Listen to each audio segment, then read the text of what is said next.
As I understand it, this work is not particularly physically demanding, so you would be able to continue with it throughout your pregnancy. Once the baby comes, I want to look after it, won't I? I won't be out working. With a regular income, you'll be in a more secure position. I'll get payments from assistants and that. I'll get by somehow. Taking the opportunity, the nun brought up the 2 children Tina had abandoned. She believed Tina loved her children. But in this world, a good life always requires effort. They truly wanted to help her. Yet Tina simply lowered her head and asked her to leave. That night, the midwife came to deliver the medicine as usual, but heard Tina groaning in pain. She asked what was wrong. Tina acted as if nothing was happening and said the bed was just too hard. The midwife was deceived once again. After she left, Tina packed her belongings and quietly slipped out of the maternity home. At the same time, news arrived at the convent. Tina's 2 children were about to be adopted. If she objected, she could write a letter to appeal. Without hesitation, the nun hurried to tell her the news. But when she entered the room, the bed was empty. Everyone rushed to search for her. They finally found Tina collapsed by the back door. In the cold wind, she lay there all alone. If no one had found her, she might not have survived the night. Fortunately, she was rushed to the hospital in time. The test results were not good.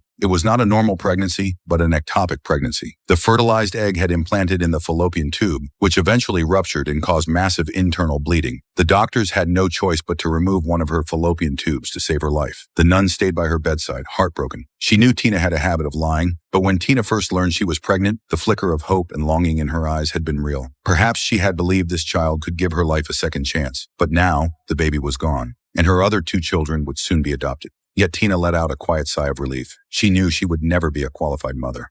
Glad someone wants them. Maybe they'll have a decent life, because they wouldn't have had that with me. The nun looked at her defeated expression, her heart aching, but she also understood that everyone has their own path to choose. She could not change Tina's life. All she could do was arrange counseling for her and prescribe contraceptives to prevent something like this from happening again. As for where Tina's future would lead, that would be up to her alone.